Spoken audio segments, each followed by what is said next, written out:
Uhuru comrades, and welcome to today's Omali Taught Me Sunday study featuring Chairman Omali Yeshitela. My name is Yeshitela Anai, the Director of Agitation and Propaganda for the African People's Socialist Party, as well as your MC for this morning. Make sure to hit that like button and share this video on the platform that you're viewing from. This week, Chairman Omali Yeshitela begins the study of the 2022 political report to the third plenary of our 7th Congress, titled Relentless, 50 Years of Leadership Towards African Redemption. The study materials have been linked in the Facebook and YouTube descriptions for your benefit. For the first hour, the chairman will review the study materials, and in the second hour, we'll open it up to you, our live viewers, to ask your questions. It's my honor now to introduce our leadership, the leader of the African nation and the worldwide African revolution, Chairman Omali Yeshitela. Uhuru, Chairman.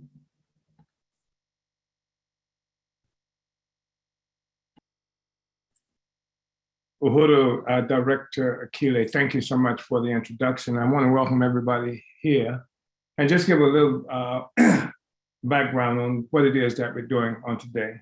Obviously, we are continuing the process of political education that we do. We have been involved in for a while now on every Sunday morning. However, more than that, we've begun the process of studying the political report to our upcoming third plenary of the 7th Congress of our party. This plenary will be happening in February.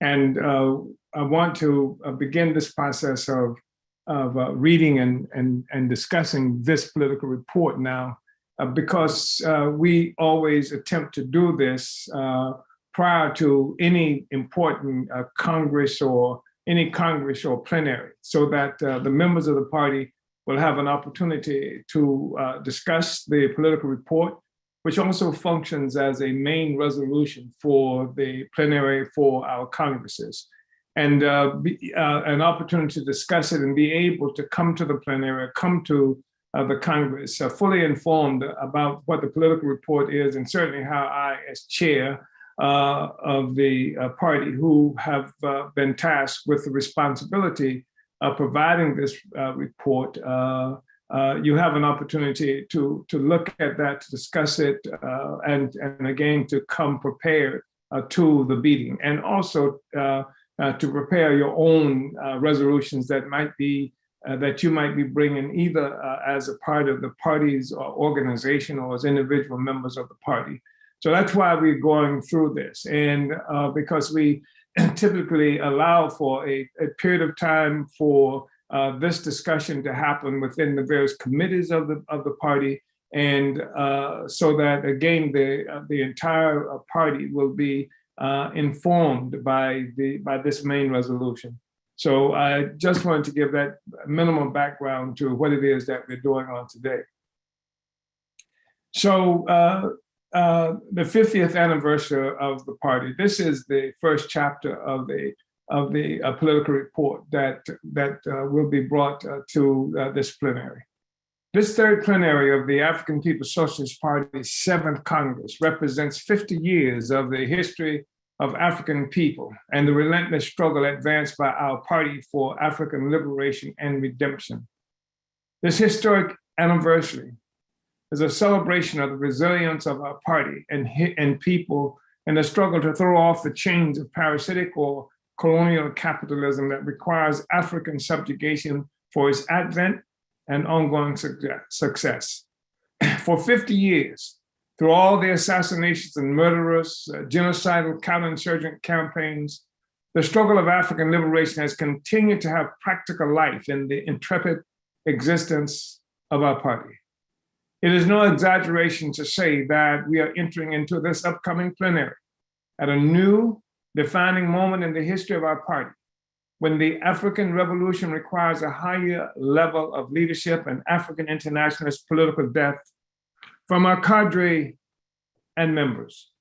Our party has played this essential role in reinvigorating the African and world revolution since the military defeat of the Black Revolution of the 60s. Our party has been relentless in pursuit of the redemption of Africa and African people throughout our existence. Indeed, the history of our liberation movement is preserved within the fabric of our party that picked up the debris of defeat and resurrected our struggle against colonialism on a much stronger foundation.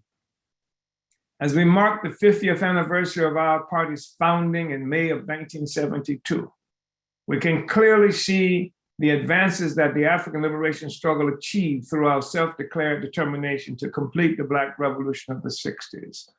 I wanted to just comment on that because it's really important, because here we are talking about looking at the advances that the African liberation struggle has achieved through the party's existence and the party's declaration to complete the Black Revolution of the 60s. I was in a meeting on yesterday, and some part of this meeting, I think, represented a kind of despair, a kind of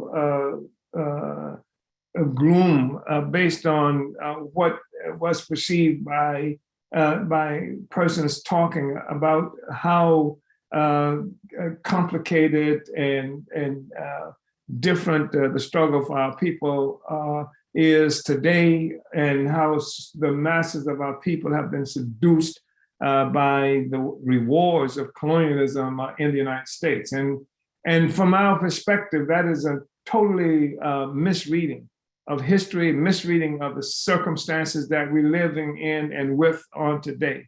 And that's why we talk about the 50 years being so important, because we look at the struggle of our party through the lenses of this entire period of active struggle, especially since the 1960s, which had achieved a really serious level of resistance and struggle that was beginning to define itself more and more throughout the world as a struggle to achieve state power. And the other thing that is really important is, in terms of how we see things, is that unlike the parties who were involved at the meeting that I attended on yesterday, the African People's Socialist Party was founded for the purpose of taking power.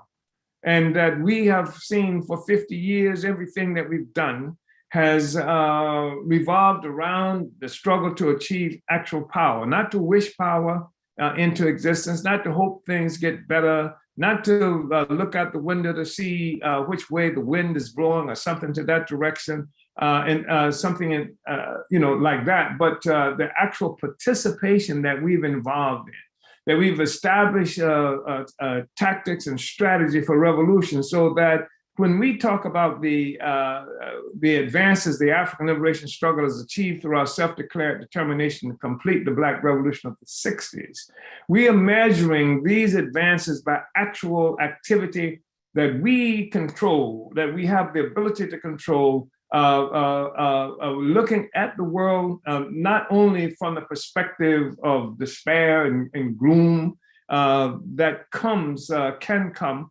with the misery that we see our people experiencing on an ongoing regular basis, but also we're measuring the strength and weakness of the social system that we are dealing with. We are guided by a revolutionary theory that helps us to know how this social system came into existence. We are clear on that. And because we are clear on that, and because we have an actual organization that is determined to destroy this capacity to rule over our people and to take the power ourselves, not being cheerleaders in history, watching how things are going and what the Koreans might be doing, or what some other force in Cuba or Venezuela might be doing. Although those are wonderful things, but what are we doing?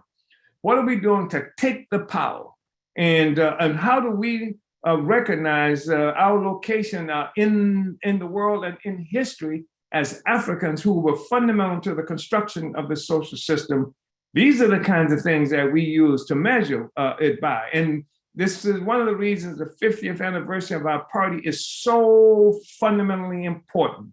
And we'll say more about that moving forward. And this is something that we really want to extol, the 50 years of ongoing, relentless struggle for the redemption of our Africa. So only the African People's Socialist Party has taken on this momentous task. and only our party has maintained an unbroken trajectory toward African revolution and redemption that the US military defeat of the Black Revolution of the 60s presumed to eradicate. While we recognize how important it has been for the party to have survived for the last half century, we are not boastful simply because of our longevity. Longevity is important, especially for gaining experience and political maturity. The major reason for our long existence, however, is the fact that during all the years and all the work of the African People's Socialist Party, we have had the advantage of being guided by our continuously developing revolutionary theory, African internationalism. It has been our theory that has armed us with the necessity for survival by providing us with the philosophical foundation of all our work. African internationalism informs us of the basis of our existence, which is the fight for the redemption of Africa. Our theory provides us with the scientific proof that our colonial oppression is the origin of the parasitic capitalist system that rapes, humiliates, and exploits Africans, and the majority of the world. Eventually, we came to understand that this rape and pillage of Africa by Europe matured into a global colonial mode of production that rescued Europeans from feudalist ignorance, poverty, and oppression. African internationalism was born of this understanding. It is an extension of the understanding represented by Marcus Garvey's African fundamentalism that sought to organize and lead the African world to a future of liberation and prosperity based on capturing the human and material resources of Africa, the forces of production for the redemption of Africa. Garvey's African fundamentalism was the forerunner of Yeshitela's African internationalism. The work of our party since its inception has been work to realize the ambition of Garvey and Africans globally for total liberation and unification as the African nation. This is why our 50-year existence is important. Moreover, the history of our party for the duration of our existence is replete with concrete examples of our continuing trajectory toward this end. Our colonial life experiences contributed to our theory and practice. We have spoken often of my role in the party's development and how my political growth escalated after joining the imperialist US military as a naive subject of US domestic colonialism in the early 1960s. While in the US Army, I was stationed in Berlin, Germany, during the time when the US was engaged in a vigorous political struggle with the Soviet Union, also occupying Berlin during what was known as the Cold War. We noted that the Cold War was not really cold for the colonial subjects who bore the brunt of imperialist war.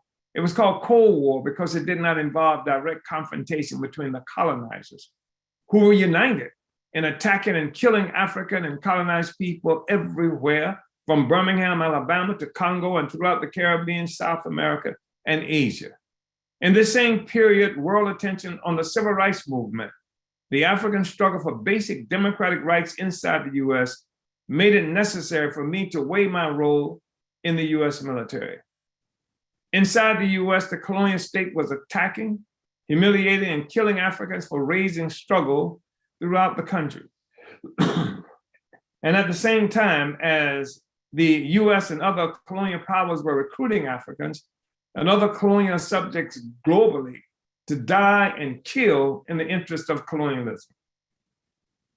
As a US soldier in Berlin, which was also, and there's a typo here, occupied militarily by British troops, I was subjected to lectures by white British officers who told humiliating so-called racist stories of the colonial war being waged against our people in Congo, who under the leadership of Patrice Lumumba were fighting to overturn colonial domination by the Belgians and other colonialists, including the US. The worldwide struggle of African people made up the context for my resistance, which brought about my early discharge from the US military and informed my decision to join the Student Nonviolent Coordinating Committee, or SNCC, upon my return to St. Petersburg, Florida. A militant organization of young African activists, SNCC became the bridge between the struggle for civil rights under colonialism and the struggle against colonialism itself, the struggle against racism versus the struggle for Black power. It was as a SNCC member that I took my first steps in my personal organizational journey on the road that would bring us here today to the third plenary of the party's 7th Congress. From the very beginning, I was an impatient participant in the struggle for our total liberation, though my understanding of what this meant and my actions, tactics, and strategies to achieve this would develop and mature with time. In 1966, I became the SNCC organization for the state of Florida, where I created the first membership-based SNCC organization in the US. Our branch was an organization created among the African working class, led by local African workers instead of by volunteer SNCC organizers who would have been sent to our St. Petersburg headquarters from elsewhere, as was SNCC's normal practice. When I was jailed in St. Petersburg after tearing down the grotesque mural from the City Hall in 1966, as a SNCC organizer, when I was jailed in St. Petersburg after tearing down the grotesque mural from the City Hall in 1966, it was as a SNCC leader. I had opened our local Black Panther office, characterized as such from SNCC's work in Lowndes County, Alabama, where SNCC had organized the Lowndes County Freedom Organization, popularly known as the Black Panther Party. My mettle would be tested by the 5-year prison sentence I received from the colonial powers for ripping down this offensive 8 by 10-foot painting that had hung in full view at City Hall for more than 30 years. The mural caricatured Black people in a fashionably derogatory manner that reinforced white assumptions that any indignity perpetrated against African people as colonial subjects was acceptable. This experience was one of the defining factors that helped shape our party. It became part of what has steeled us as a party to be relentless in the pursuit of African liberation and redemption. While I was in the Florida State Prison, I made the determination to attempt to bring the anti-colonial tendency of our movement into a single organization. This tendency was generally referred to as militants by the colonial media, as opposed to the mostly pro-US civil rights assimilationists. This organization would be known as the Junta Militant Organization, a name stemming from a Spanish term meaning council, a name I chose primarily because the acronym would also spell out Jomo, evoking Jomo Kenyatta, who was thought at the time to be responsible for the anti-colonial Kenyan Land and Freedom Army known as Mau Mau. Despite the erroneous understanding of who the neo-colonialist Jomo Kenyatta was, Africa was clearly on my mind as central to our identity as a people, and the starting point for understanding our situation in the US and the world. The Swahili word for freedom, uhuru, introduced to the political lexicon of the world by the Mau Mau, became my lodestar. Despite the fact that it never became the all-encompassing organization I initially envisioned, Jomo emerged as the most dynamic revolutionary anti-colonial organization in Florida. Jomo, and I might say one of the most in the US. Jomo took the initiative to create our party by joining together with 2 other organizations in Florida, the Gainesville Black Study Group and the Black Rights Fighters of Fort Myers. In May 1972, the efforts of the groups to organize for the first African Liberation Day mobilization in Washington, D.C., resulted in their consolidation into the African People's Socialist Party. Thus, we're able to celebrate our 50-year anniversary with this plenary in 2022. Our party persevered despite US government assaults. None of this happened in a vacuum. Our newspaper, The Burning Spear, founded in 1968 by Jomo, played a major role in building our party. The Spear was profoundly instrumental in our party building ideological and organizing work. It was a means of spreading our anti-colonial ideological influence and identifying the revolutionary individuals whose writings and distribution of the Spear also contributed to establishing our organizational presence in various parts of the US. By the time of the Spear's creation, the Federal Bureau of Investigation, FBI, The US domestic secret political police had joined in the assault on our revolution in the US. The CIA, US military intelligence organizations, and others were also involved in making every effort to crush our anti-colonial movement in the US and around the world. I might also mention, comrades, that local police organizations throughout the United States also had intelligence components to them. And that one of the things that the Federal Bureau of Investigation did was to unite all of these forces and create others that would carry out a counterinsurgent mission that targeted the African Revolution.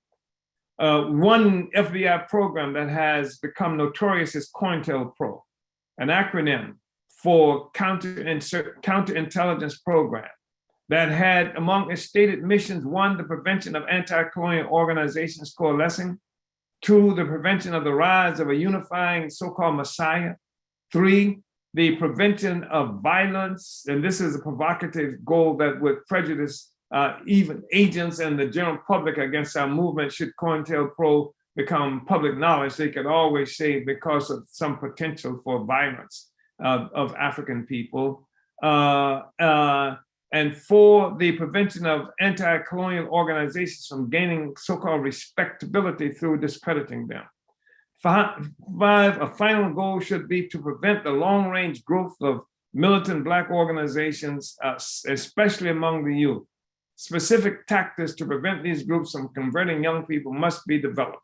And this point number 5 is an exact quote from the FBI document establishing what the goals of this war should look like in general terms. Throughout all of these efforts by the US government to crush our anti-colonial movement, our party building process continued relentlessly on its mission to complete the Black Revolution of the 60s. My imprisonment and the public trials associated with it were part of the overall counterinsurgent campaign that led to massive imprisonment of African militants, assassinations, bourgeois colonial media slander, destruction of families, and suicidal behavior for many. Nevertheless, we persevered. Many organizations and leaders moved away from anti-colonial revolutionary activity, some because of personally experienced repression of one sort or another. Almost all others retreated to political activity that, although sometimes militant, did not challenge colonialism, the pedestal upon which the system relied for its success. The general abandonment of anti-colonial politics was significant, except for the party. The movement at large no longer fought for politics that would result in self-determination, free from US colonial domination. A move toward electoral politics became an acceptable substitute for the majority. This was most obvious in the series of Black Power conferences that spawned the historical National Black Political Convention in 1972, held in Gary, Indiana, hosted by Richard Hatcher, its first African mayor, and Amiri Baraka, an influential Black nationalist cultural figure. By this time, Malcolm X and Martin Luther King, Fred Hampton, and a host of other members of the Black Panther Party had been martyred. Patrice Lumumba and Kwame Nkrumah in Africa and Che Guevara in South America had been assassinated. But although Lawrence Mann, the party co-founder, was killed during this time frame, and I was handcuffed, assaulted by police, the domestic colonial military force, and constantly in and out of prison, we pushed forward to complete the Black Revolution. It is important that in 1972, the very same year that the National Black Political Convention created a launching pad for a reformist electoral strategy, we launched the African People's Socialist Party and kept the anti-colonial struggle alive within current US borders.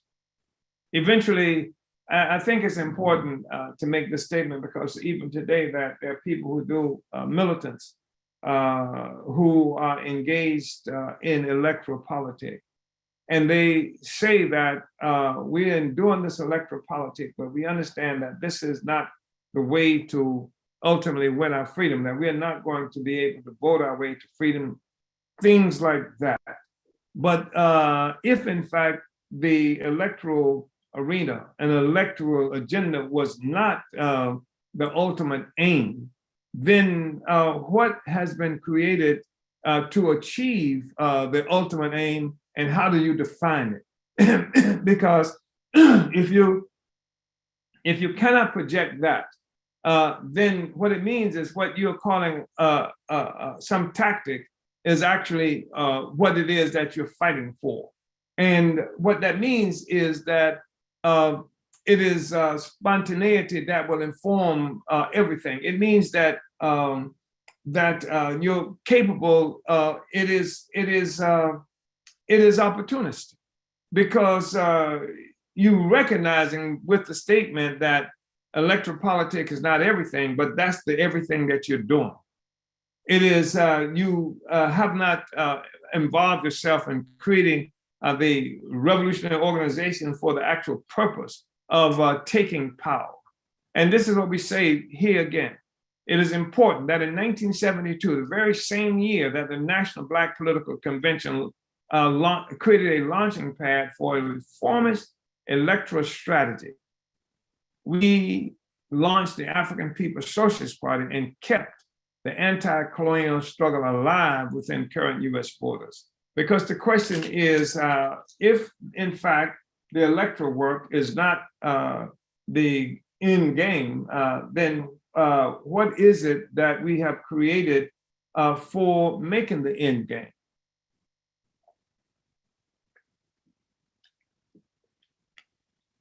So let's see.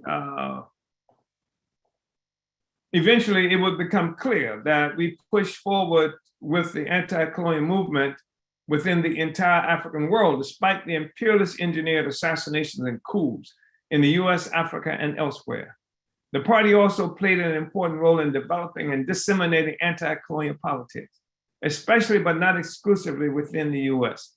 We were communicating and sometimes engaging with most of the revolutionary anti-colonial movements in the Caribbean. Some, like the New Jewel movement in Grenada and Rosie Douglas in Dominica, who testified at the party-led first International Tribunal on Reparations to African people in 1982, would briefly hold power. In 1975, I wrote the pamphlet Colonialism, the Major Problem Confronting African People in the US.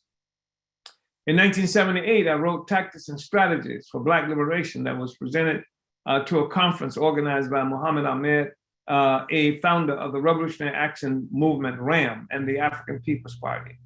The conference was also attended by notable figures such as Ella Baker and the legendary Robert Williams. Williams is credited with encouraging Chinese Communist Party Chairman Mao Zedong to write a statement in support of the freedom efforts by Africans within the US, from whence Williams was granted asylum in China, allowing him to escape persecution in the US.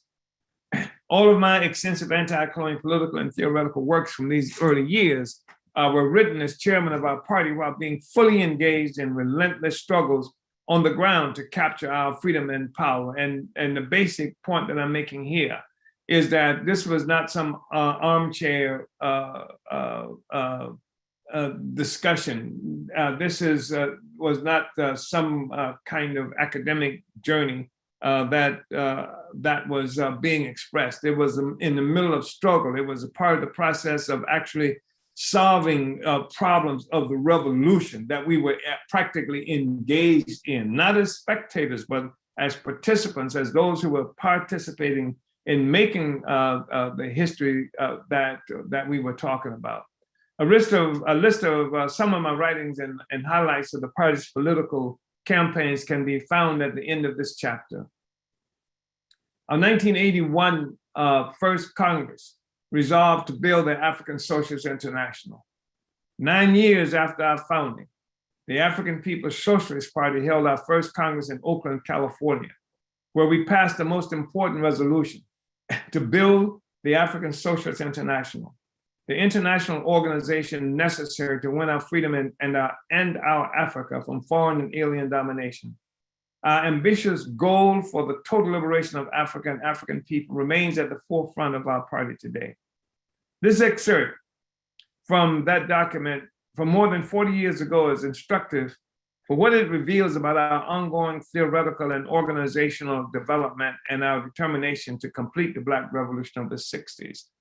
And what we're talking about here again is the significance of the 50 years of existence of the African People's Socialist Party and what that has meant in the wake of the attacks on our revolution, the assassinations, the mass jailings, the demoralization of the overall population, what it has meant that our existence, and we carried the revolutionary agenda. And that's really important because when we look out today, part of what we recognize in terms of a contradiction is that revolution is not something that is widely discussed as being part of the agenda for our people and for the oppressed peoples of the world. Nobody's talking about revolution. People are talking about coming up with clever ways and important things of power and resistance of peoples and governments in the face of US wars and aggression against them. But we don't hear any discussion of revolution. There's no discussion of revolution from the Chinese Communist Party, which in many ways was in the vanguard of that discussion in the 1960s. There's no discussion of revolution coming from important forces on the front lines against the struggle of imperialist desperate attempt to hang on to power and to maintain the colonial mode of production, such as in Venezuela, Nicaragua, and revolution was talked about in Nicaragua. In Nicaragua, they participated in a revolutionary movement, but there is no discussion of any of that. There is no discussion of revolution in the face of what the front lines in places like Iran and Iraq and Syria, et cetera. And of course, part of this is that it's become like every little country and every little body for itself without recognizing the relationship that all these struggles have and to each other and to the struggle, to the efforts to defeat imperialism. Of course, our understanding of colonialism being a mode of production will create a major change in the approach that peoples will have in dealing with the struggle. So here's the resolution that we passed in 1982 at the party's first Congress, which was held some 9 years after our founding. Resolution of the African People's Socialist Party on the African Socialist International. This is 1981, I should say. The African Socialist International, adopted at the first Congress of the African People's Socialist Party, Oakland, California, September 1981. For several hundred years now, African people have had to endure the worst possible forms of political oppression and economic exploitation. This oppression and exploitation have their origin in the brutal attack on Africa by European bandits and merchants who initiated the capture and sale of Black men, women, and children into slavery throughout the Americas and the Western world. I think that, sometimes I was in a discussion recently and somebody was saying how things have changed so much since the 1960s. And therefore, there's something about our outlook that has to be changed too. But here is what we're saying, that there is a historical basis for what it is that we are dealing with. That our conditions as a people did not fall out of the sky. And that it's important to understand that, because no matter how that condition expresses itself at any given moment in the world, there is still a basic fundamental truth. And that truth can be found in this first paragraph that I've just read from this resolution. And again, we're talking for several hundred years now. For several hundred years, African people have had to endure the worst possible forms of political oppression and economic exploitation. That has not changed. This oppression and exploitation have their origin in the brutal attack on Africa by European bandits and merchants who initiated the capture and sale of Black men, women, and children into slavery throughout the Americas and the Western world. That is an objective truth. So we're saying that this is where it all began. This is the foundation of our reality. These merchants, these bandits and merchants captured the continent of Africa itself, the national homeland of all Black people. That is true. They divided Africa into illegitimate geographical state territories, which facilitated foreign political domination and frustrated and distorted the process of achieving national consolidation. That is true.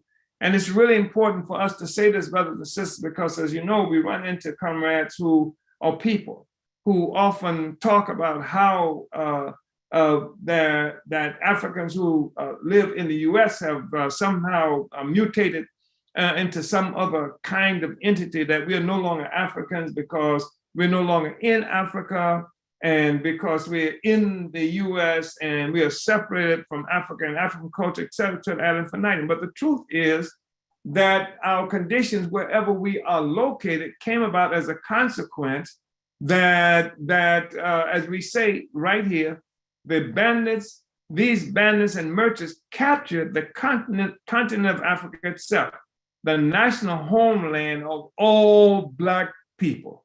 They divided Africa into illegitimate geographical state territories, which facilitated foreign political domination and frustrated and distorted the process of achieving national consolidation. This is what created the reality that we are confronted with now, and also informed and influenced how we understand that reality. This assault on Africa created new exploitative economic structures, which resulted in the massive transfer of human and material resources from Africa and African people to the centers of the imperialist empire led by US imperialism.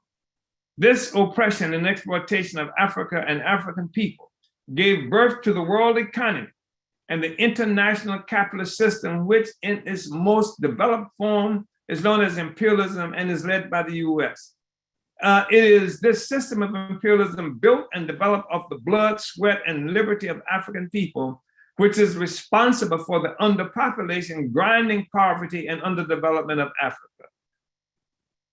I just think it's important. We're talking about something that was 41 years ago, 41 years ago that we made this statement.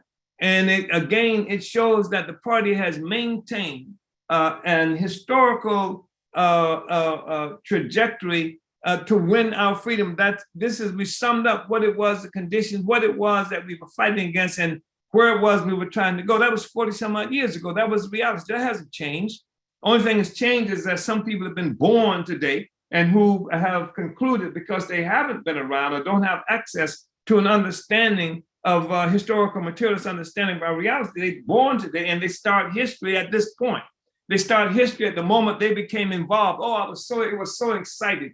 In the 1960s, we were involved in all of this, and we were this and this and this in the 1960s. But history didn't begin there. And it didn't end at the moment a lot of people were pushed out of that kind of direct political activity that created such a high, in many ways, for them. The struggle continues.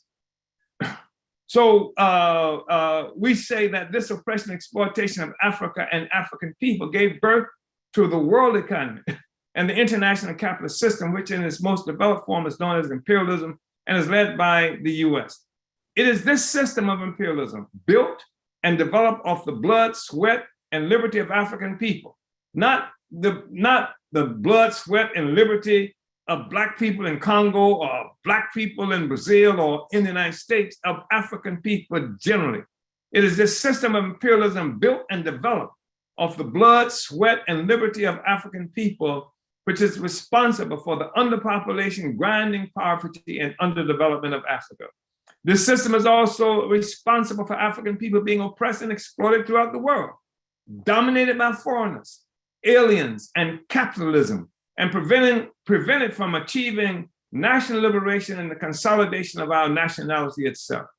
Today, Africa is a center of political turmoil and turbulence, as African people in one place after the other are throwing off the chains of oppression. African people are struggling to break the exploitative economic structures developed off those which were created during the slave trade and the colonization of Africa. The struggle in Africa is also creating turmoil within the centers of world capitalism led by US imperialism. The struggle is part and parcel of the leading force in history today, the force of the ascendancy of the slaves, the struggles of the world's peoples to throw off colonialism, neo-colonialism, and economic dependency.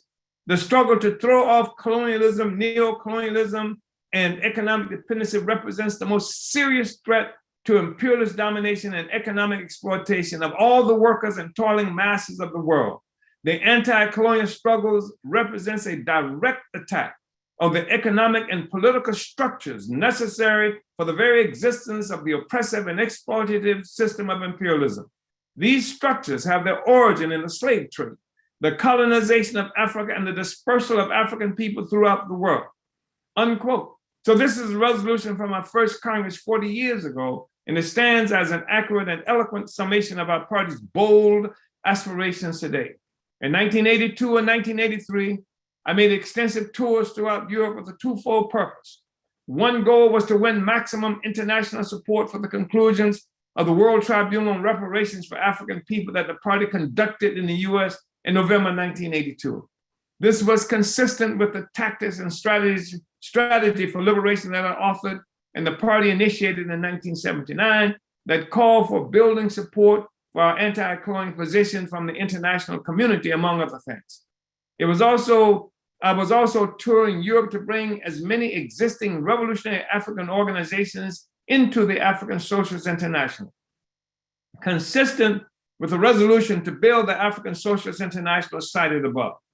During these tours, I visited and spoke to African communities throughout England, all over England, and in Paris, where many of the Africans were guest workers from various French-controlled African territories. I also made an important trip to Belfast in Northern Ireland. At the time, Ireland was still under the undisguised brutal boot of direct British colonialism that left many of the people I would meet scarred and crippled, but militantly, courageously defiant, as many continue to be today. My host in Belfast was the Irish Republican Socialist Party, a militant wing of the Irish Republican movement, with whom we felt an affinity because of clear similarities in our positions, uniting the struggle against colonialism with the fight for communism. I was also struck by the similarities between the brutal treatment of the Irish who were actively engaged in armed struggle against the British colonial interlopers and the war without terms being waged against Africans within the US domestic colony.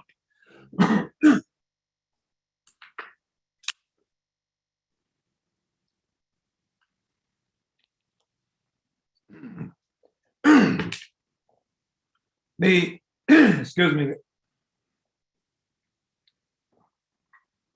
The Irish Republican Socialist Party greeted me warmly as a comrade in arms. They also organized a well-attended press conference to present me to the Irish workers and people. At this press conference, the IRSP chairman, Jimmy Brown, declared unity with the struggle of Africans colonized in the US without any equivocation. This is something we want as the party at a time where the African liberation movement had been crushed, at a time where there was an issue with where we were going, where the direction was, and the political terrain was occupied by various iterations of some kind of assimilationist politics. So Jimmy Brown also confirmed unity with the reparations demand that had just been agreed on by the recently concluded World Tribunal on Reparations for African People. Finally, to punctuate the integrity of the RSP position of unity with the struggle of African people, Chairman Brown made the statement that the RSP would not accept any money from Irish patriots in the US if they were not supportive of the struggle by African people in the US for anti-colonial liberation and for reparations. Within days of my visit, the RSP headquarters was burned and destroyed by the British colonial police, political police, who later assassinated Chairman Jimmy Brown in 1991. The 50-year history of the African People's Socialist Party is replete with the work to advance the anti-colonial character of our struggle and to complete the Black Revolution of the 60s. MPW, created as a mass anti-colonial weapon for Black power.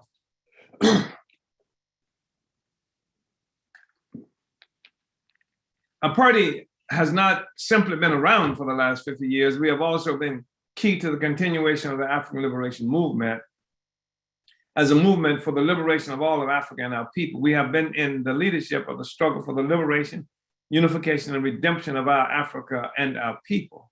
The identity and character of our party has also been established by our relentless struggle against neo-colonialist opportunism within the African liberation movement overall. Pamphlets like Smash Slam, the Build Principle Unity, which engaged in serious polemics with the then influential Pan-Africanist All-African People's Revolutionary Party. And Black Power since the 60s, directed at the ideologically opportunist New Africa tendency, argued for principled relations in our movement that had already experienced a bitter taste of US counterinsurgency. These pamphlets demanded that the entire movement recognize the critical need for scientific revolutionary theory in our anti-colonial campaign. The party's ongoing struggle to solve the problem, and part of this, shall also help members of the party and our movement to recognize that some of the criticism and struggles that we make with various iterations of political entities today, they're not new struggles, that they have their basis in actual principle ideological differences that we've been expressing for many years now. I think that's really important. I mean, we didn't just begin to talk about the new Africanist tendency. We talked about a long time ago, and we ran into serious opposition with that discussion. We engaged in months-long polemics, and the objective was not some selfish or self-centered thing about who's smarter than whom, but how do we get free, and whether or not the political line being expressed at any time by any political force advanced that struggle or retarded it, and whether it supported revolutionary objectives and principles, or whether it, whether inadvertently or not, supported the ongoing exploitation and oppression, colonial domination of our people. That was the basis of the struggles that we involved in and continue to be involved in. And we didn't control the mic, so to speak. I mean, we were all engaged and had the ability to engage in this struggle. And the fact is that all of us learned, for example, the most influential sector of the new Africanist tendency never had declared themselves communists or socialists or anything to that effect until the 11th month-long polemical struggle that demanded by the party that you define who the hell you are. And it was only at this point that we saw some statement of commitment to socialism, more than just the neo-colonial conclusion, a creation of some state power, but who we are. And that's really important, because at the moment that you say that you're some kind of socialist and therefore involved in overturning not just the national oppression. This is one of the reasons that we were able to unite so easily with the Irish Republican Socialist Party. At the moment you say you are for socialism, then the struggle for national liberation has to result in the ability for the achievement of socialist aims. How are you going to do that as an entity that sits right in the middle of the United States, that travels thousands of miles on a regular basis to kill, destroy, wipe out any force that stands for actual liberation? Look at what is happening to just Venezuela as an example, how they try to starve Cuba and all of these other entities. And how can you be satisfied with the conclusion that only sets you up in a situation to be surrounded by these thugs and thieves except through trying to achieve some kind of accommodation with them? And how can you call on the masses of African working people to engage in a struggle, and that's what it's going to take for national liberation, without including in this assumption that the African workers who and toiling masses who engage in this struggle will benefit from the success that we are talking about by becoming the ones who are the primary authorities in that society. Anyway, so these pamphlets demanded that the entire movement recognize the critical need for scientific revolutionary theory in our anti-colonial campaign. The party's ongoing struggle to solve the problems of the revolution went beyond the mid-1980s creation in Oakland of the People's Democratic Uhuru Movement that PDUM, that later developed into the International People's Democratic Uhuru Movement in PDUM.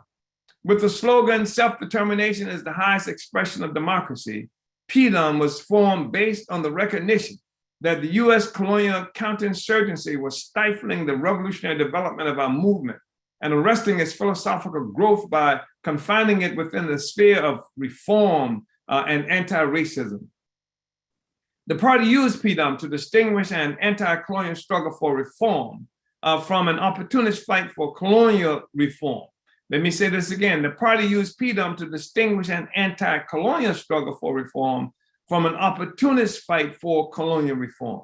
Recognizing that our colony was experiencing the demoralizing effect of military defeat, we changed our method of organizing. Like the reformers, we also took up the struggle for democracy within the colony, but from a different perspective, and looking for different outcomes than the opportunists and reformers. Winning our people to a struggle for democracy through achievement of self-determination is a colonial negating strategy, a colonial negating reform. Others have used the term dual power since we introduced it to the anti-colonial struggle in the 1970s. But to be clear, African internationalist dual power is a contending power. It is not a power constructed to it is a power constructed to negate the power of the colonizers. It is not yet all power to the people, in which African people have full national liberation and state power under the leadership of the African working class. It is a power that recognizes the existence of the colonial power, but one which is organized to end the colonial power, not continue to exist side by side with it. What some others refer to as dual power is actually an iteration of colonial power, power sitting atop the oppressive exploitation of our people. We have said before that we recognize democracy is simply a form of the state with no regard for the nature of the actual social system. This is why for the colonized, the highest expression of democracy is self-determination. For the colonized, self-determination is accomplished by negating the power of the colonial capitalist state. So is democracy.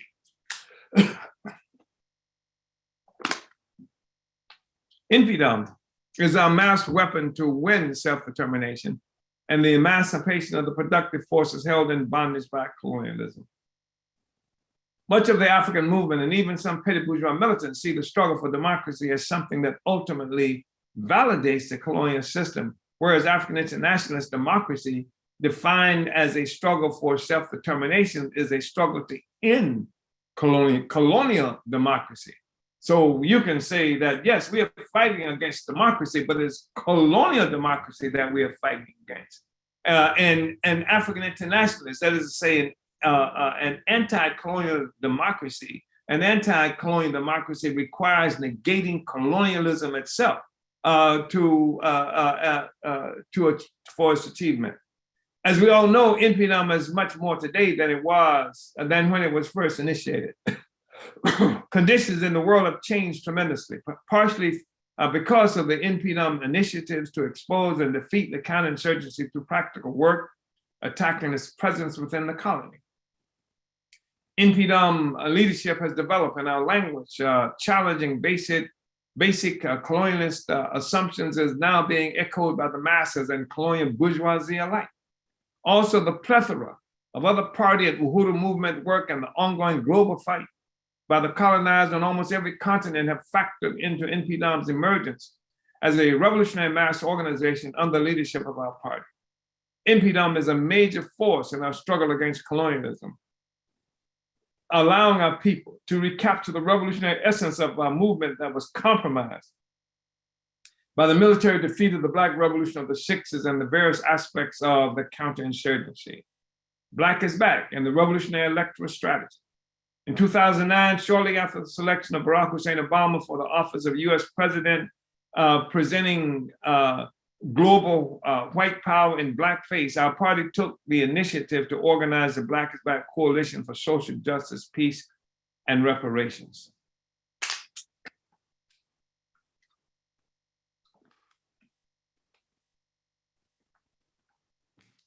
A lot of organizations now in the coalition, and they came for their own reasons, to achieve their own political objectives and goals and what have you. But from the perspective of the party, the Black is Back Coalition itself, its founding was a part of the struggle against colonial domination of our people, solving some of the problems of the revolution. So forming the Black is Back Coalition was part of the ongoing work of the African Socialist Party to solve an outstanding problem of our revolution that had been silenced by the military repression that left our movement rudderless without ideological direction. Action of almost any sort was advanced as a substitute for militarily defeated revolution. In other words, the movement was everything and the revolution was nothing. That's what we have been looking at up until now. Indeed, the revolution, it was itself missing at a time when the near hysterical colonial capitalist assault on the rights of Africans and people of the world was escalating, at a time when revolutionary unity and clarity were most needed. This was a time when opportunist reformism, though brittle, was becoming increasingly advanced as the way forward.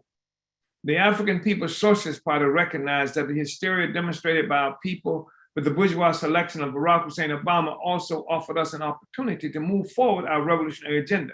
We were able to do this despite the intent by our oppressors to use it to retard any revolutionary efforts by Africans and others throughout the world who were becoming increasingly hostile to the obvious colonial machinations of prior US regimes. Many Africans, especially Muslims, were experiencing terror at the time, especially following the September 11, 2001 attacks that reduced the Twin Towers in Manhattan to rubble, shattering forever the notion of US invincibility. Other Africans were excited by the mistaken assumption that an African face of US colonial capitalist power somehow changed the nature of the system to make it more amenable to the interests of African people. Millions of Africans had been mobilized to political life by Obama's candidacy and election with high expectations following his electoral success. This was a situation that was ripe for political and ideological intervention by our Revolutionary Party. Although some of those who initially came into the coalition were extremely pessimistic of the future, these were people who, despite their militant opposition to Obama and the ruling Democratic Party, were nevertheless unable to see a future coming to Africans through our own initiatives, independent of the bourgeois colonial electoral system. They were unable to visualize Africans wresting our own power from the colonizer. Most of the organizations who united to come into the coalition were not tethered to a revolutionary or anti-colonial philosophy, and some were skeptical, if not outright hostile to anti-colonial politics. The opportunist anti-racist philosophy fought by Garvey and the revolutionary anti-colonialist movement of the 1960s had been given free rein without the possibility of opposition from the jailed and murdered adherents of total liberation. The Black is Back Coalition was seen by the party as a means of pulling revolutionary national Democrats of all stripes within the African colony into a common anti-colonial trajectory. We were determined to see the success of the coalition despite the obvious internal differences. Some differences subsided due to the political education within the coalition under the leadership of the party. We recognized that we needed to be able to move a meaningful sector of the entire colonized African nation in the direction of national liberation. We also realized that in order to advance actual socialist revolution, the coalition-led struggle for national liberation had to be under the leadership of the advanced detachment of the African working class. Now, you know, our party solved the problem of the white people, a philosophy that forecasts our victory that explains the world the way it is, how it got to be this way, and what must be done to change it.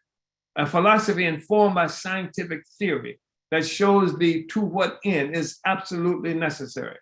This is why our imperialist enemies have done whatever possible to silence those who advance such a philosophy. We have always recognized that the historically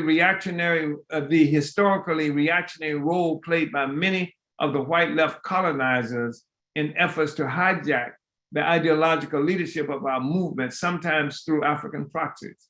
We characterize these white left colonizers as ideological imperialists, and sometimes to unambiguously sharpen the criticize, we characterize them as Ku Klux communists. Our political and theoretical development also made it necessary for the African People's Socialist Party to solve the problem of the white people. Philosophical idealism that based our struggle on racism, the ideas white people have in their heads about Africans, helped to mystify white people, nor were we helped by the philosophical idealism that defined white people as devils. The fact is that we came to know white people historically as terrorists, but we now know that theirs is a terrorism that has its basis in the reality that their ability to produce and reproduce life comes from colonial slavery. Again, we are talking about the colonial mode of production that is responsible for the ways in which white people entered into recent history and enjoy their position as colonizers in the world today. This African internationalist materialist approach to our investigation and analysis is not about white people as much as about the relationship Africa and Africans have to the historical process that gave birth to capitalism that plagues the world. It is colonial capitalism, parasitic capitalism. With this analysis, there is no mystery about why white people are the way they are. There is a materialist explanation for so-called white people, for their invention and their barbarism that the world has come to experience through the emergence of a social system, the colonial mode of production, within which the world exists and which provides material and spiritual rewards for white behavior at our expense. Removing the mystery from the issue of white people allows the party to take up this question with a materialist approach, like every other issue we confront. White people are people, but they are also colonizers. They achieve their means of existence from a parasitic relationship they enjoy with the rest of the world. This fact colors their worldview. Every legitimate idea within their colonially based world is informed by the colonial economic foundation that generates and sustains it. We are materialists, African internationalists, and we have a revolution to make for the liberation of our people, the emancipation of our class, and the toiling masses of the world. Therefore, we must have an ability to examine and interpret white people who do exist to the chagrin of many if we are to win our liberation and the redemption of our Africa.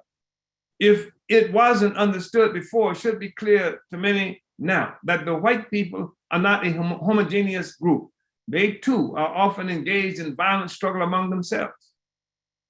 The January 6, 2021 near coup in the US is one example of this, but there is another glaring example of the struggle that is hiding in plain sight.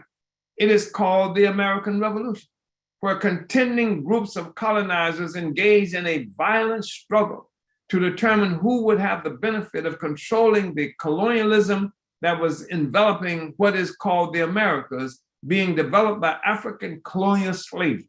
This contradiction between colonized recurs over and over again in the US and throughout the world. It occurred in 1884 and 85 when white people from throughout Europe had to come together in Berlin, Germany to create the African world as it is, as a part of the struggle they were having against who was going to get what parts of Africa.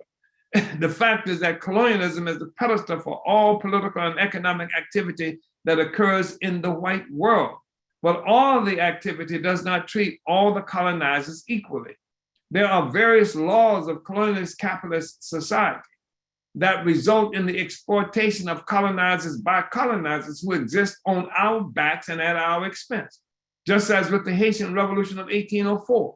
This understanding allows our party to organize a meaningful sector of the white settler population. Some are motivated to join us because of recognition, if only instinctively, of the cruelty their very existence imposes on Africans and the colonized. Some are won to an African internationalist examination and interpretation of history that encourages them to voluntarily join in our party-led process to change this history. The creation of the African People's Solidarity Committee and the Uhuru Solidarity Movement, which APSC leads as a mass component, gave the party an ability to ward off all the colonizers who would dare to function as interventionists in our struggle against colonialism and for national liberation. The work of the interventionists was also an attack on our struggle for self-determination. We resolved to lead our own struggle and to set the terms for how and whether the settlers would participate. In 1982, a short year after our party's first Congress, we initiated the historic First World Tribunal for Reparations of African People in the US. It was held in Brooklyn, New York, and it established a framework for why reparations are due to African people and how the reparations question would be understood. An objective of the tribunal was to popularize the reparations issue, taking it beyond the purely legalistic approach that dominated the question at the time and still preoccupies many today. The tribunal indicted the US government for the crime of genocide, and the process ruled that the US owed $4.1 trillion. We utilized international law for the tribunal in order to win over many who need a legal basis for uniting with reparations. And because we needed to institutionalize the structures of popular African controlled state power with the tribunal as a precedent. And this is important because somebody just recently did a tribunal, and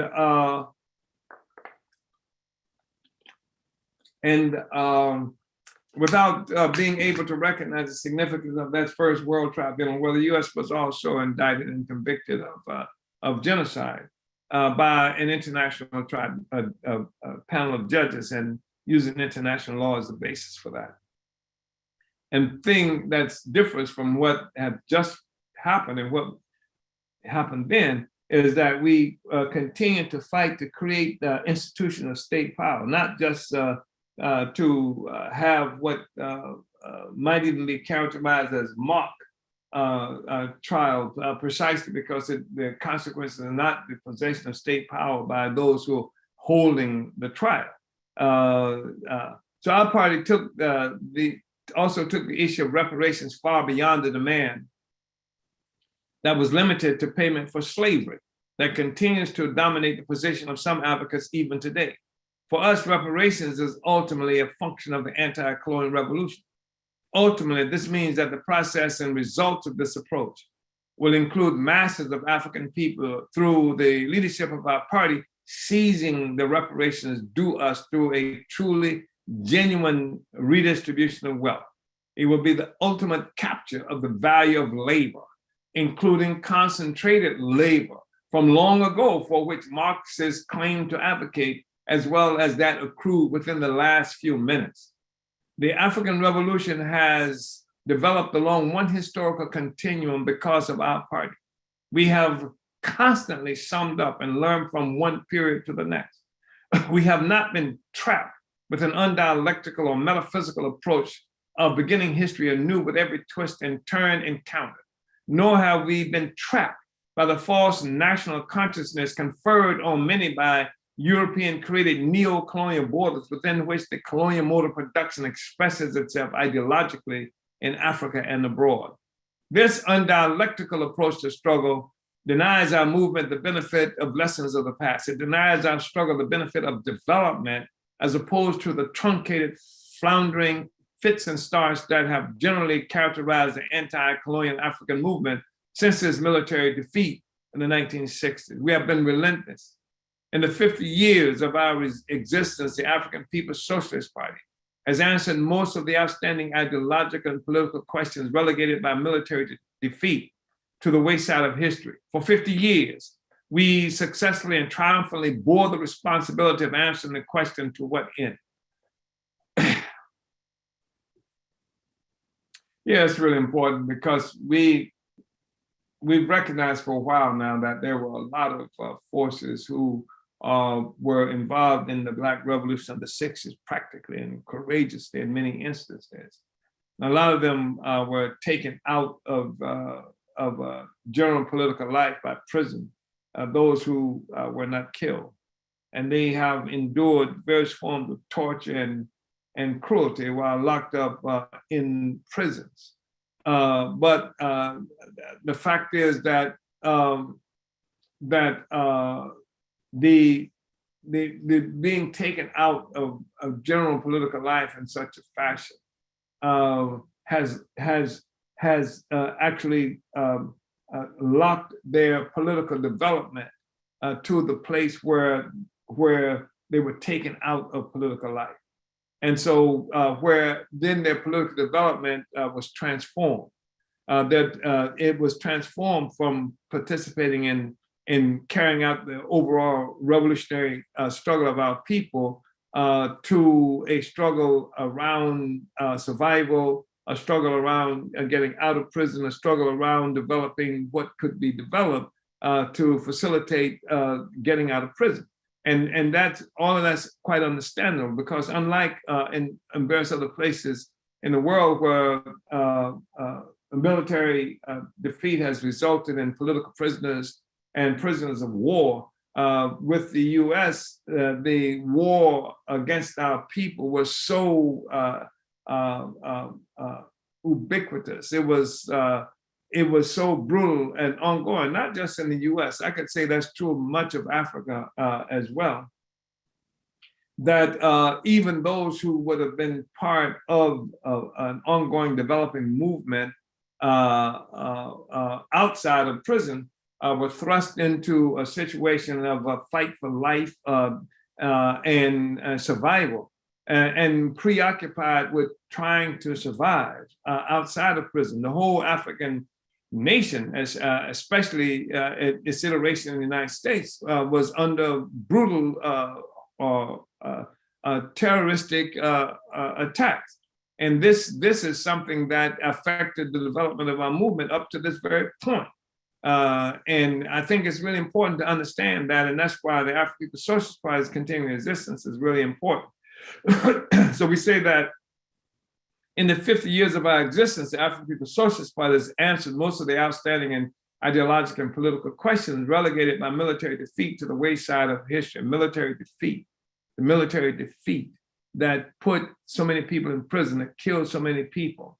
For 50 years, we successfully and triumphantly bore the responsibility of answering the question, to what end? The end was not the deaths of these leaders or the imprisonment of these leaders. To what end? And that's what the African People's Socialist Party was involved in answering beyond the arrest, even as the arrests were occurring, even as I was a political prisoner, even as, this is the question that had to be resolved. Unlike other parties, we acknowledge that ours is a party of a particular class. We are unambiguously the party of the forcibly dispersed African working class. We are also the party of the forcibly dispersed colonized African nation, and have inherited the responsibility of leading the struggle for African national liberation. We are the vanguard of the African working class, and as such, we are the vanguard, the advanced attachment of the entire colonized nation.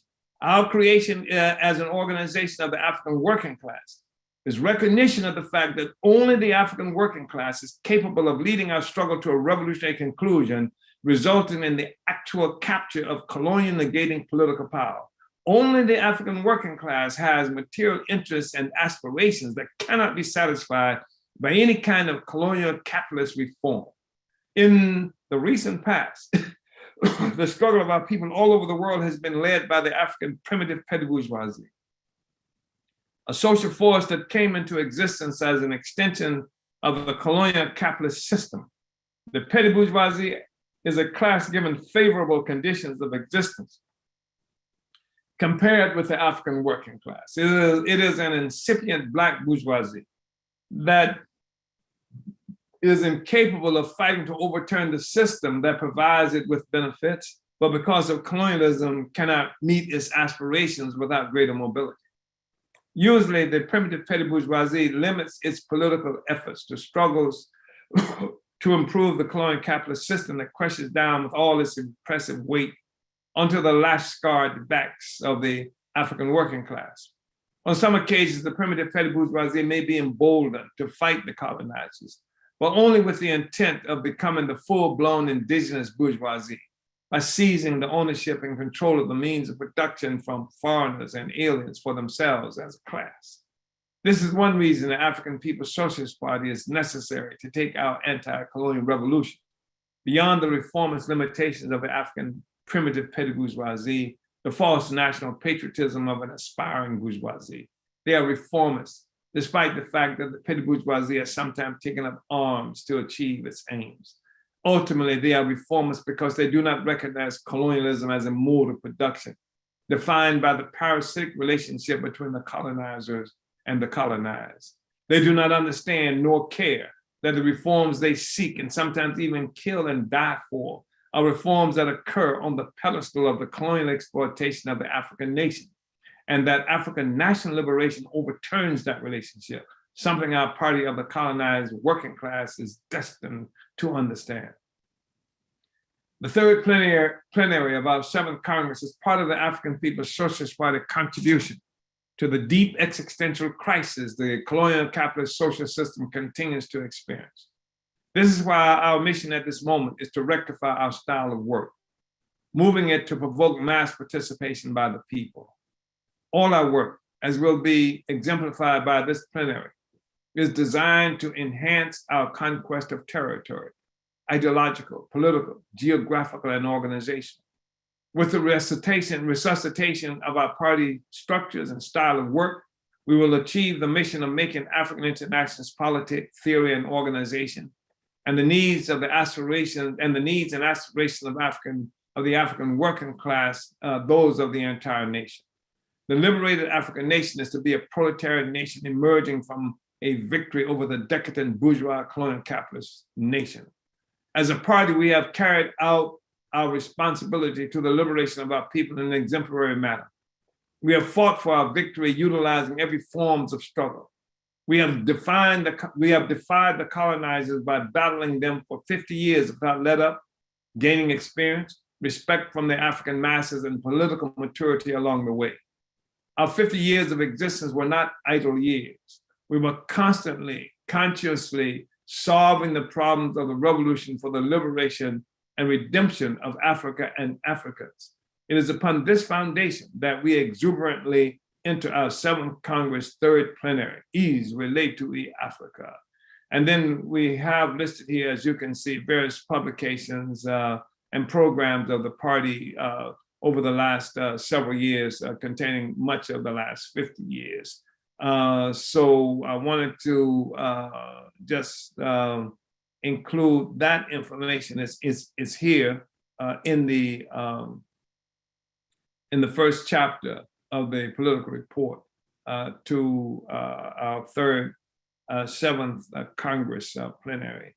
And comment director, I would like to turn it over to you now to see if there's any intervention that members of the party, others, would have.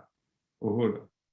Uhuru, Chairman. Well, first, I really want to salute, this chapter and just this political report already. It's just the first chapter, and I know it was probably really hard to, make this really concise and really capturing the history of our party, which could be its own separate series of publications. But I just really appreciate what you've done with the history of the party and telling this story. And it's just really significant, and your leadership is incredibly profound, and has been evidenced in this chapter that you've read. So I just want to salute you for this chapter and continuing the study of the political report over the next several weeks. So before we get into our Q&A section, which I want to encourage people to utilize the chat feature on Facebook or YouTube, or if you're watching on Zoom, to go ahead and submit your questions for the Q&A portion. But before we get into that, we're actually going to go through our announcements. So let's take a look at what we've got going on in our movement. So this study is being brought to you by the Department of Agitation and Propaganda, where we're winning the war of ideas. For your worldwide revolutionary news and analysis, visit theburningspear.com. You can get more political education from Chairman Omali Yeshitela in every issue of the Burning Spear newspaper. Become a subscriber today. Get a 1-year subscription, 12 issues delivered straight to your door or email inbox for $25. Gift a subscription to comrades and family members, and sponsor a prisoner. You can do all of this at theburningspear.com/subscribe. And we're calling on Spear distributors. Get the Spear out into your community. Order your bundles of the January issue of the Spear right now at burningspearmarketplace.com. Omali Taught Me airs on Black Power 96.3 FM radio, a project of the African People's Education Defense Fund with the slogan, not just explaining the world, but changing it. Listen on 96.3 FM in St. Petersburg, Florida, or streaming online at blackpower96.org and on the free Black Power 96 mobile app. The theory of African internationalism is a theory of practice. All the energy of the African People's Socialist Party is focused on the destruction of colonial capitalism. Africans of the world, go to our website, apspuhuru.org, and fill out our contact form. Join the African People's Education and Defense Fund's Martin Luther King Day events in Philadelphia, St. Louis, or Oakland, California. The programs begin at 10 a.m. in each city and are packed with speakers, historic films, culture, and prizes. Due to COVID, each city has a different mix of in-person volunteer opportunities and/or a dynamic virtual program schedule. So no matter where you are located, you can tune in and participate. Please visit theburningspear.com/events for more details and to register.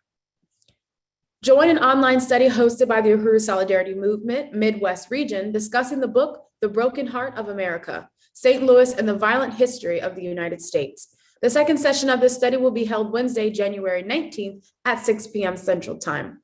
African People Solidarity Committee Chair Penny Hess leads a discussion of the book and looking at the history of St. Louis through the lens of African internationalism. From the truth about the 1804 Lewis and Clark Colonial Expedition to the 2014 rebellions in Ferguson after the police murder of Mike Brown to the building of the Black Power Blueprint today. You don't need to have attended the first session to attend the second session, but you do need to register. So go to tinyurl.com/studybhoa.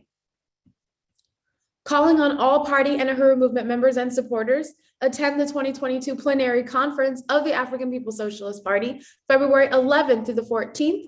This title of this year's plenary is Relentless, 50 Years of Leadership Toward African Redemption. Our plenaries and congresses have become the vehicles for an ongoing assessment of our work and the conditions in the world affecting our struggle for total liberation and unification of every square inch of Africa and the entire globally dispersed African nation. Registration for this 4-day online conference costs just $25. Read the full call to attend by Chairman Omali Yeshitela and register by going to apspplenary.org.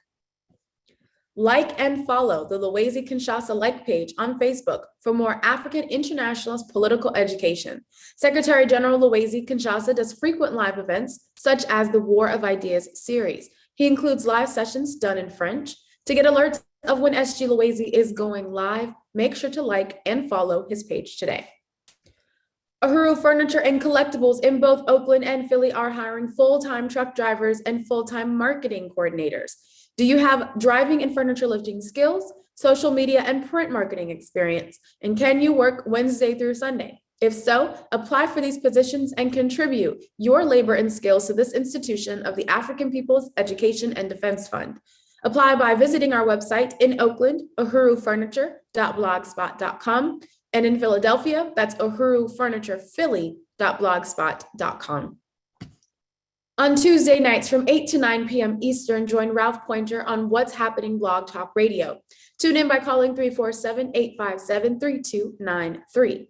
Ralph Pointer sits on the Black is Back Coalition Steering Committee and chairs the BIBC's Political Prisoners Working Group and also leads the Lynn Stewart Committee. And we are calling on people to follow the All African People's Development and Empowerment Project or visit developmentforafrica.org for important information and helpful tips in regards to the colonial virus COVID-19. AppDeb has an international telehealth program, which is a free resource for African people to get our COVID-19 related questions and concerns answered by licensed doctors and nurses through Project Black Ankh.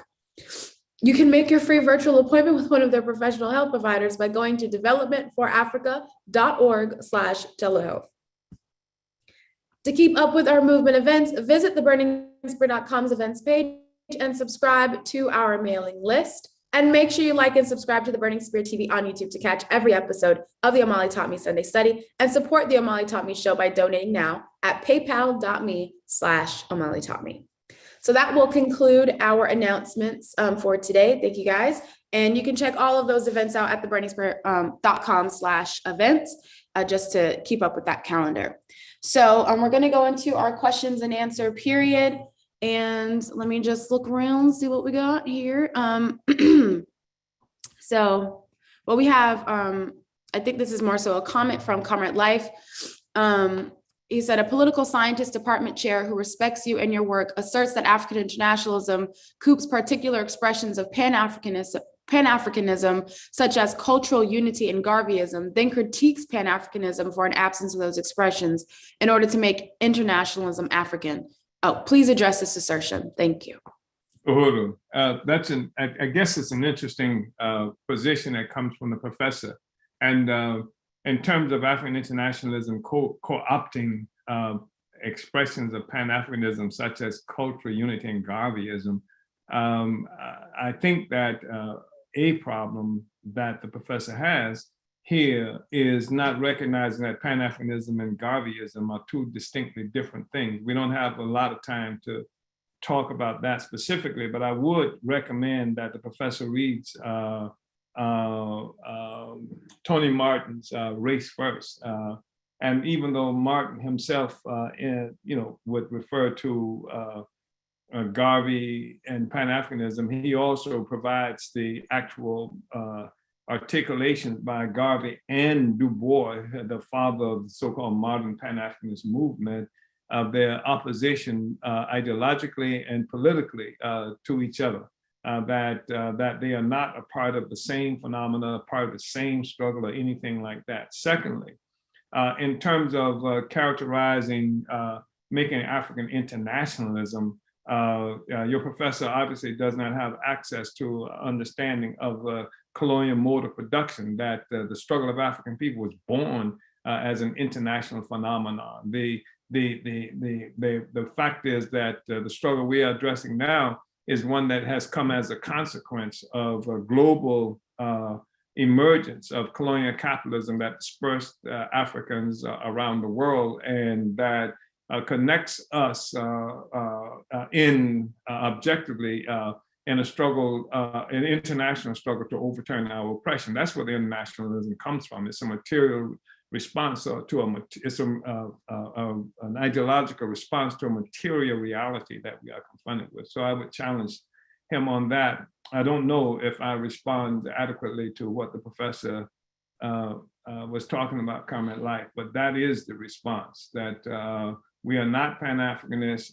Garvey was not a Pan-Africanist. And beyond that, I would say, is that we do see, when it comes to Garvey, we do see the African internationalism is as an advance on the African fundamentalism of Marcus Garvey. And if you can come up at any period of time in the so-called Pan-Africanist movement that you found something that characterized as philosophical expression, like you can with African fundamentalism, or what we call Garveyism, then I'd be interested in seeing that, because I don't think it has ever existed. And so that's one of the reasons that people who characterize themselves as Pan-Africanists have always needed to throw Garvey in the mix as a Pan-Africanist, because the Pan-Africanists cannot speak to anything that they have achieved in the world as opposed to Garvey. And even Du Bois, who was an adamant fighter against Garvey and what Garvey was trying to do, actually worked with the U.S. government to undermine Garvey, actually called for the imprisonment of Garvey. They were extraordinarily uninfluential until they succeeded in taking Garvey to jail. And Du Bois had always indicated that he was not from that school, that is to say, of African fundamentalism or Garvey. Uhuru. Comrade Life. Uhuru, Comrade Life, thank you for your question. And I jumped the gun a little bit and forgot to acknowledge where people are viewing from, so let me go ahead and do that. We have Battle Creek, Michigan, Winter Springs, Florida, St. Louis, Missouri, Portland, Oregon, Delaware County, Pennsylvania, Minneapolis, Minnesota, Occupied Azania, Philadelphia, Pennsylvania, Trinidad, Ghana, Grenada, West Indies, Manhattan, New York, Jamaica, France, Sierra Leone, Richmond, Virginia, Huntsville, Alabama, Marion County, Georgia, Pinellas Park, Florida, Hempstead, New York, and Chicago, Illinois. So, Uhuru, comrades, thank you for tuning in. So our next question comes from Comrade Asa in Occupied Azania. And he asks, I think the party shows an example of principled struggle. Thank you, Chairman. Can you speak to why the Nation of Islam never joined the BIB coalition? And as a follow-up question, given that coalitions denote a great weakness in the motion of the Black working class-led revolution, what conditions would force our party to need to build coalitions? Well, I can't speak to why the Nation of Islam hasn't. What was that question from Asa about the Nation of Islam? Why the Nation of Islam has not done what? Why they have not joined the Black is Back coalition? I can't address that question. I don't know. Perhaps the philosophy of it may be the philosophy of the coalition and what it stands for and what is required. I know that in many instances in the United States, we find that elements of the Nation of Islam work closely with the colonial police itself, state apparatus. There are certain forces, and I don't know if that's typical or anything like that, but I know that sometimes we're on the ground trying to struggle against police activity in our communities and what have you, and we run into the representatives of the Nation of Islam who've had alliances with the police and who have united with the basic line coming from the colonizer concerning the situation of our people. But I can't say why the Nation of Islam has never joined the Black is Back coalition. It's been accessible and available for everybody. And I would imagine they would have their own explanation for that beyond what I have just said. In terms of the coalition, the fact is that the African working class is itself, especially the colonial African working class, is itself involved in a colonial contradiction. Colonialism makes itself, it expresses itself as an attack on the whole African nation. And the question that lies before its advanced attachment is how to unite the African nation in the struggle against colonialism as part of the struggle for the African working class to achieve power. And we see the struggle of the African working class as being a part of the national liberation movement that would conclude in the elevation of the working class as a temporary new ruling class. And the fact is that there are all kinds of representatives of forces in the African community who are opposed, who are affected by colonialism. That's the entire African nation. And then some of them represent what we might call a revolutionary national political force. They are engaged, like in the coalition that Black is Back coalition. They do certain kinds of work, sometimes revolutionary cultural work or progressive cultural work, sometimes struggle against what's happening to our people in prison, the struggle for reparations, which can be a revolutionary, has to function as a part of the revolution. All of these are issues that are out there, and these are democratic forces who engaged in trying to make that struggle. And so the responsibility of the party is to find a way to unite the basic democratic forces to come up with a revolutionary national democratic program that can unite all of these forces against the national oppression that we suffer from as a people, within which, of course, as we've recognized, there's an ongoing class war that's raging. And we've seen that class war, and where you are, Carmen Asa, in occupied in South Africa, that class war is something obvious. So we see a sector of the oppressed African nation representatives have come to power formally in South Africa. But they then now function as a tool of oppression to maintain the oppression of the majority of the African people, the workers, the toiling masses, et cetera. So there's a class struggle that we're always engaged in while making the struggle for national liberation. And so the thing is that the African working class takes the leadership here, and we develop a revolutionary national political agenda, a revolutionary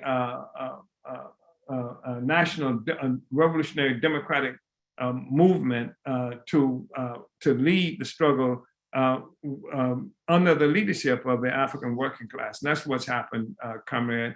And that's, I think, something that can be informative of our struggle in various other places. And of course, we saw the Vietnamese successfully use that process in the struggle in Vietnam.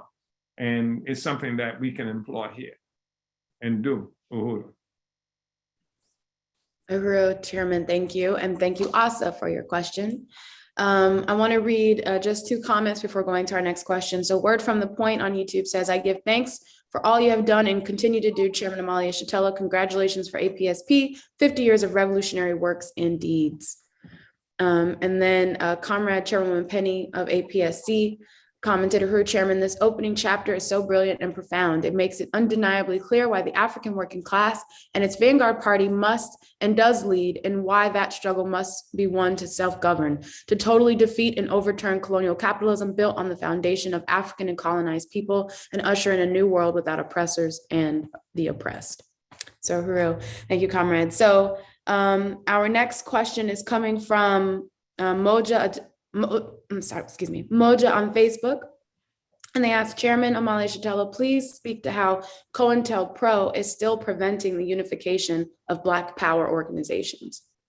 Well, I guess Cointelpro has come to be what we recognize as the overall counterinsurgency attack on the African Revolution. I just want to say that that counterinsurgency has always been here.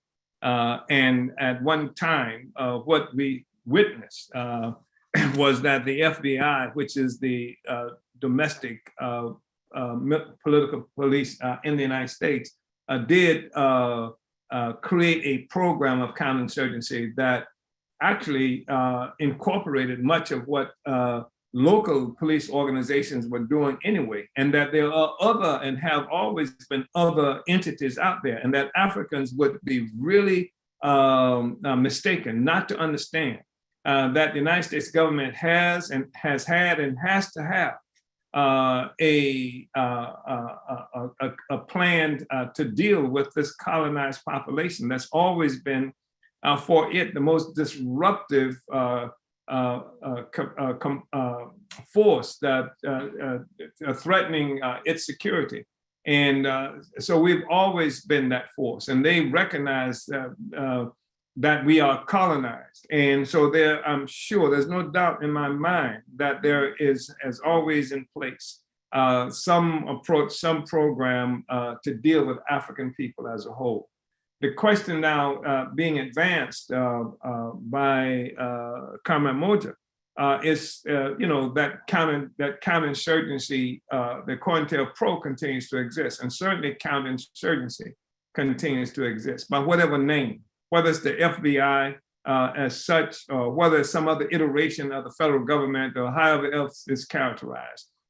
If you listen to the federal government, the next thing that they have admitted to is some program characterized to deal with Black, how do they characterize it?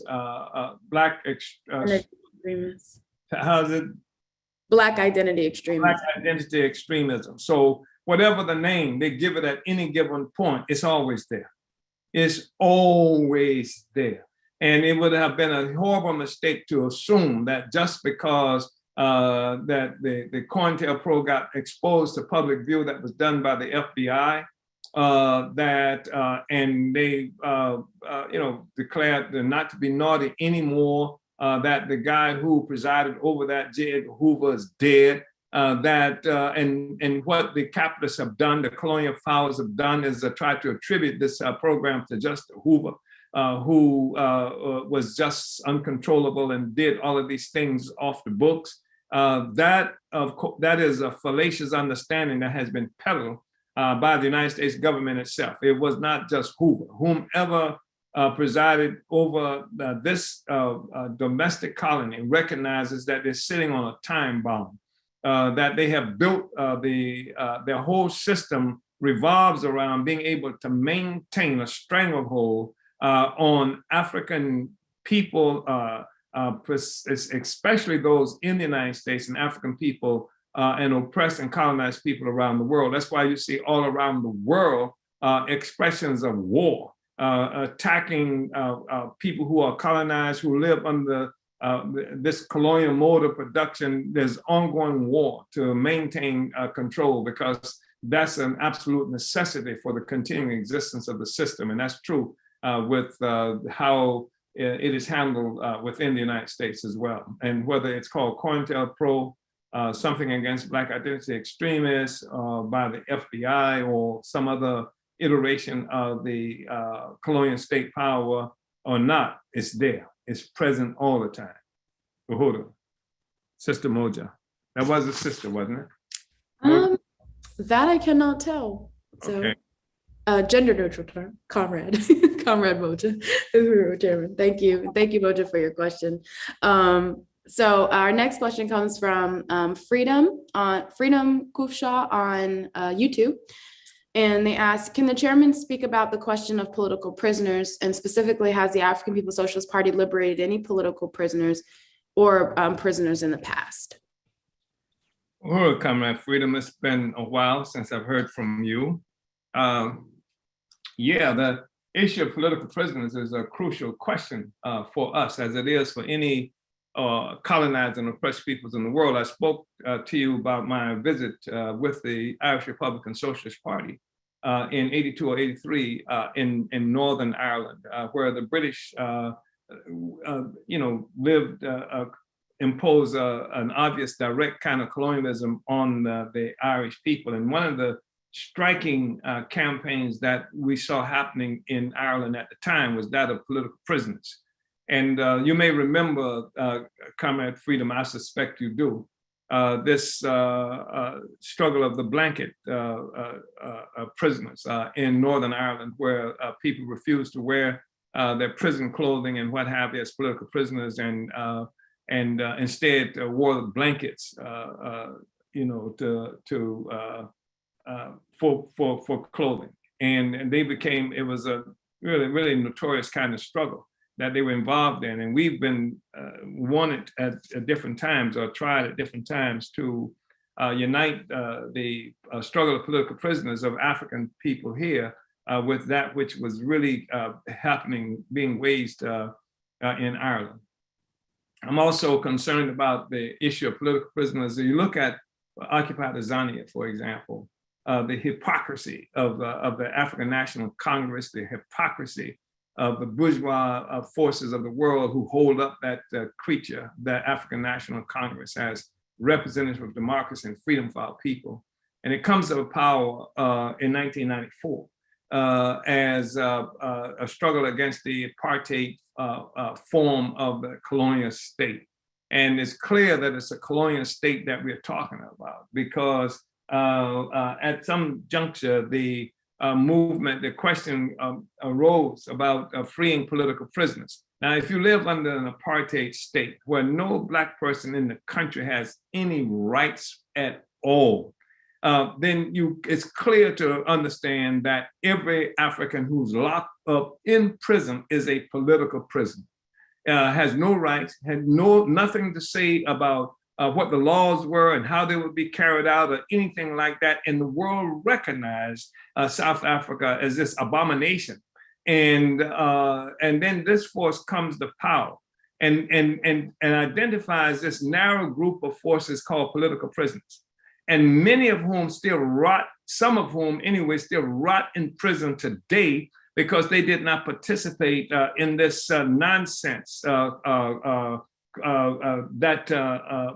forgotten how it was characterized. It was presided over by the recently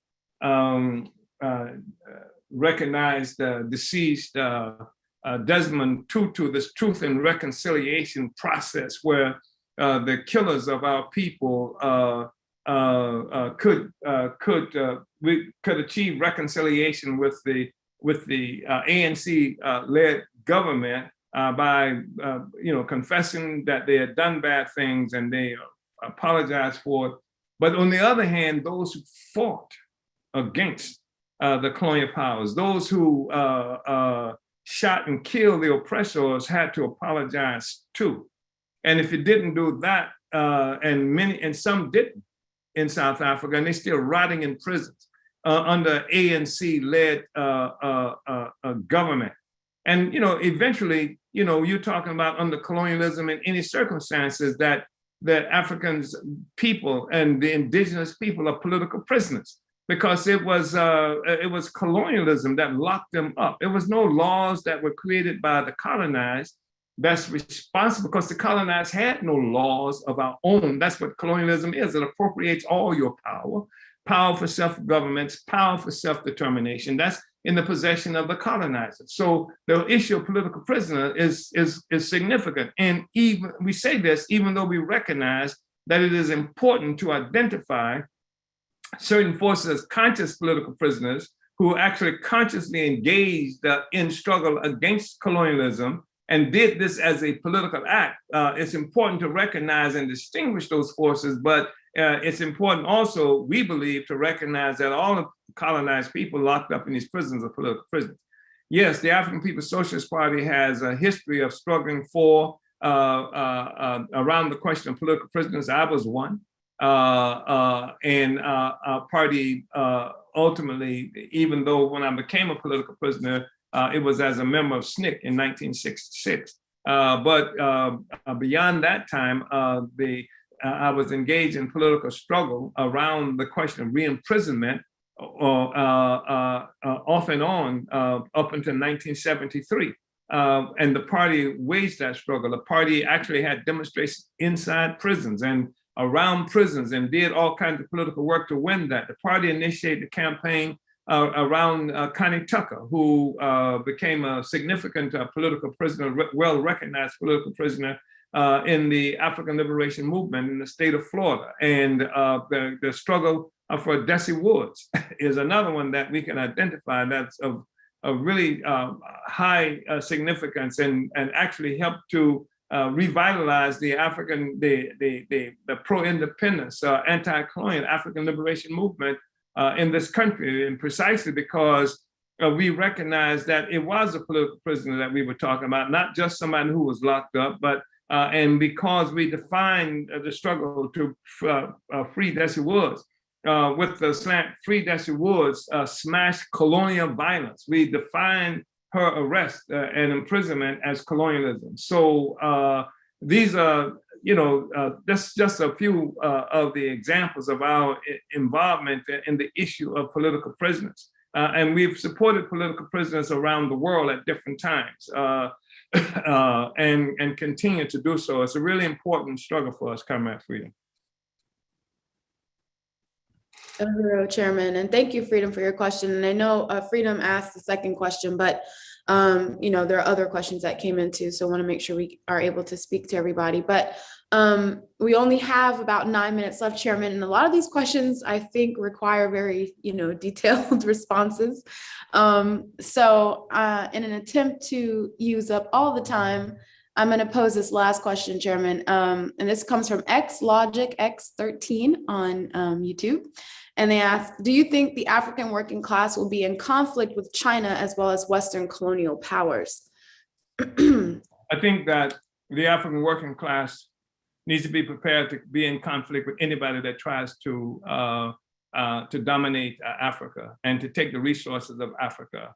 And even if though that seems to be something that's being done with the unity and agreement of the African neo-colonial forces there.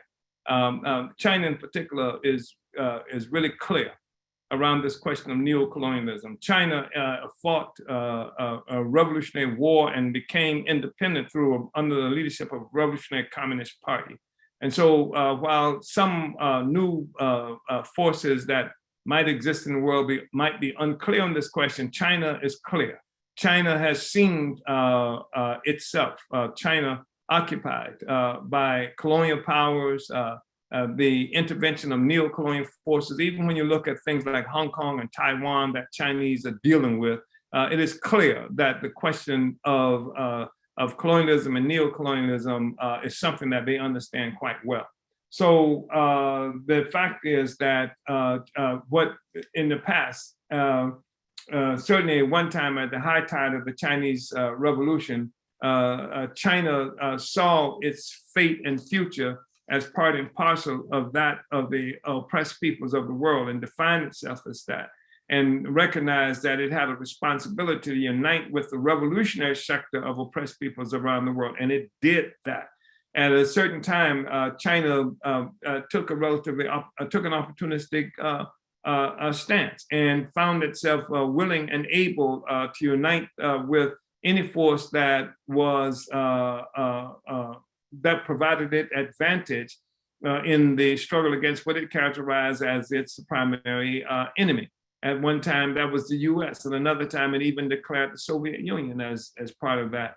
And was able to come into some unhealthy relationships based on that. And today, China is growing its influence in Africa, and Africa is the battleground for many contending forces. And as opposed to seeing that influence coming as a consequence of elevating the revolutionary movement in Africa, it sees that influence coming in contention with the US and other former colonial powers in Africa, and it works with neo-colonial forces often to make that happen. So the question for us is the total liberation of Africa and African people, and the responsibility of Africa to achieve that. And that's the responsibility of the African Socialists International, to take power in Africa. That's why we're actually building organization on the continent of Africa to take power everywhere it can be achieved, everywhere it must be achieved, all over the continent of Africa. That's what we're involved in. So I hope that was helpful, Comrade Logic, in terms of response. Uhuru. Uhuru, Chairman, and thank you, Logic, for your question. So, Chairman, there were lots of other questions that have come in, which we'll have to look through and take next week in next week's study. But now I just want to turn it over to you for closing remarks before we close the study today.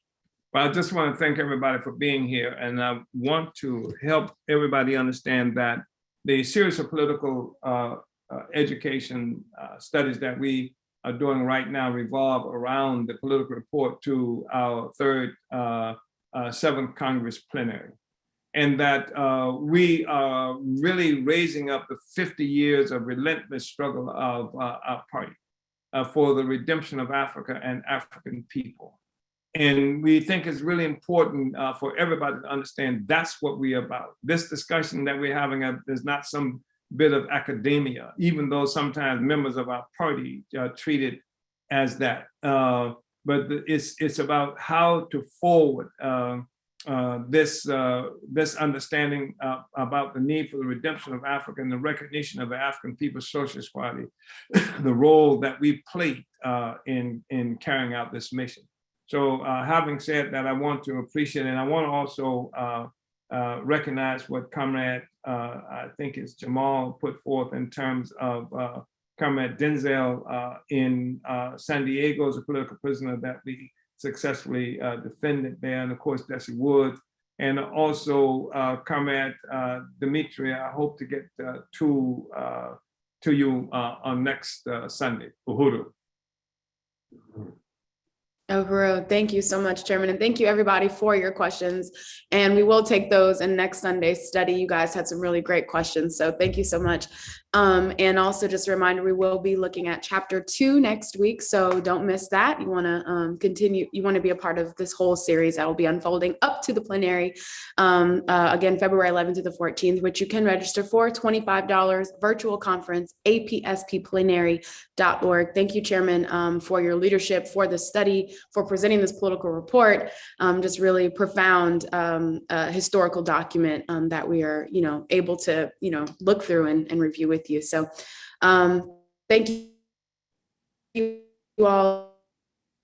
Make sure you like and subscribe to the Burning Spear TV on YouTube to catch every episode of the Omali Taught Me Sunday Study, and continue to support the OTM show by donating to paypal.me/Omali Taught Me. Uhuru comrades, we'll see you guys next Sunday. Vanguard up. Uhuru.